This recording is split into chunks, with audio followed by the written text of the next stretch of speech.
किसी जंगल में एक कौवा रहता था जो अपने जीवन में बहुत खुश था। उसे किसी तरह की कोई चिंता नहीं थी। लेकिन एक दिन उसने एक हंस को देखा और मन में सोचने लगा कि यह हंस दिखने में कितना सुंदर है। उसका रंग सफेद है और मैं कितना काला हूं। शायद ये हंस अपने जीवन में मुझसे बहुत अधिक सुखी होगा। यही सोचकर कौवा एक तपस्वी साधु के पास पहुंचा और कहने लगा, महात्मन, मैंने आज एक हंस को देखा। वो हंस दिखने में बहुत सफेद था। भगवान ने उसे कितना सुंदर रूप दिया है। सब लोग उसके रूप को देखकर उसे बहुत आदर देते हैं। और मुझे देखो, मेरा रंग कितना काला है। लोग मुझसे नफरत करते हैं, मुझे देखते ही भगा देते हैं। मेरी बोली सुनकर मुझे पत्थर मारने लगते हैं। एक काम करो, मुझे हंस की तरह ही बना दो, जिससे मुझे भी लोग प्यार करें, मेरा सम्मान करें। साधु कहने लगा, हे कौवा, तुझे कैसे पता कि हंस अपने जीवन से खुश है? एक बार उस हंस से जाकर तो पूछो, क्या वो अपने जीवन से खुश है या नहीं। यदि वो अपने जीवन से खुश होगा तो मैं तुम्हें हंस अवश्य बना दूंगा।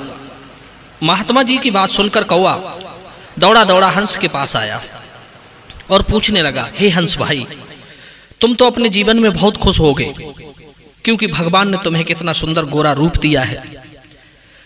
सब लोग तुम्हारा कितना आदर करते हैं, तुम्हारा नाम भी इज्जत से लेते हैं। पक्षियों में सब सुख तो तुम्हारे ही पास है।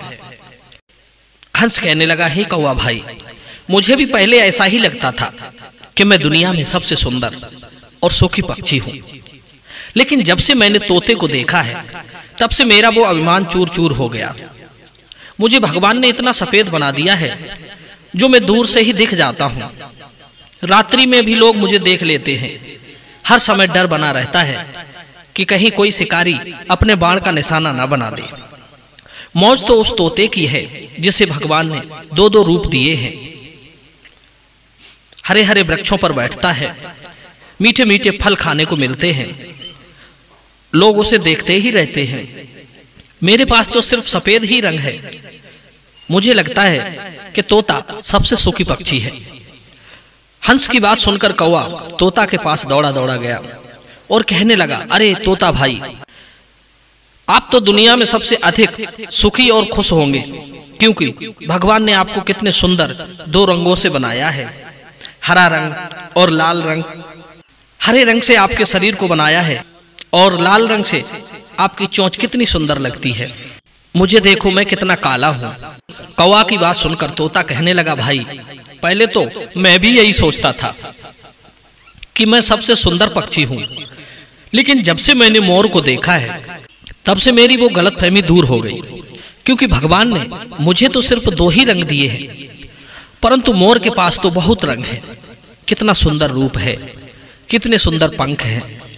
भगवान ने उसका हर अंग अलग अलग रंगों से बनाया है। दुनिया में सबसे सुखी पक्षी तो मोर है। तोता की बात सुनकर कौवा मोर के पास चल दिया। ढूंढते ढूंढते उसे एक मोर चिड़ियाघर में मिला। कौवा कहने लगा, अरे मोर भाई, आपको भगवान ने कितने सुंदर सुंदर रंगों से बनाया है, कितने सुंदर सुंदर पंख हैं। सब लोग तुम्हें देखने के लिए आते हैं, तुम्हें प्यार करते हैं। तुम्हारी बोली बड़ी मधुर है। सबसे अधिक खुश तो आप ही होंगे अपने जीवन में। मोर कहने लगा, हे भाई, देखो, मेरी खूबसूरती के कारण ही मुझे यहाँ कैद करके रखा है। मेरी सुंदरता ही मेरी जान की दुश्मन बन गई है, और तुम सबको लगता है कि मैं बहुत खुश हूं। मुझसे ज्यादा सुखी कोई नहीं है। अरे भाई, पहली बात तो यह है कि सुखी रहने का मतलब सुंदरता नहीं होती। यही मनुष्य की दशा है कि उसे हर दूसरा व्यक्ति जो धनवान है वो सुखी नजर आता है। यदि उससे जाकर पूछा जाए तो उसकी परेशानी सुनकर ऐसा लगेगा जैसे दुनिया में सबसे दुखी व्यक्ति वही है। धनवान होने का अर्थ सुखी नहीं होता है। यदि सुख धन से मिलता तो संसार में कितने लोग धनी हैं, वे सारा सुख खरीद कर अपनी तिजोरियों में जमा कर लेते। निर्धनों को तो सुख बचता ही नहीं। धन से आप साधन बना सकते हो सुख के लिए, परंतु सुख मिले या ना मिले ये उनके हाथ में नहीं होता। बस हम लोग दूसरों को ठीक देखकर उन्हें सुखी मान लेते हैं, यही हमारी गलती है। हमारी आंखें उनके वास्तविक जीवन को समझ ही नहीं पाती हैं। हम जो देखते हैं वो असलियत में नहीं होता, असलियत में तो वो हमसे भी गया गुजरा होता है। मोर बोला, हे कौआ, मनुष्यों के लिए ये 6 बातें मनुष्य लोक में सुख देने वाली होती हैं। नंबर 1, धन की आय। नंबर 2, रोजाना निरोग रहना। नंबर 3, स्त्री का अनुकूल चलना। नंबर 4, पत्नी का मधुर बोलने वाली होना। नंबर 5, पुत्र का आज्ञा के अंदर रहना। नंबर 6, धन पैदा करने वाली विद्या का ज्ञान होना। और ये 6 लोग हमेशा दुखी रहते हैं। नंबर 1, ईर्ष्या करने वाला। नंबर 2, असंतोषी मनुष्य। नंबर 3, क्रोधी पुरुष। नंबर 4, हमेशा शंका करने वाला। नंबर 5, दूसरे के भाग्य पर जीवन निर्वाह करने वाला। नंबर 6, घृणा करने वाला। भगवान ने जिसको भी जैसा बनाया है वो उसके अनुरूप ही उचित है।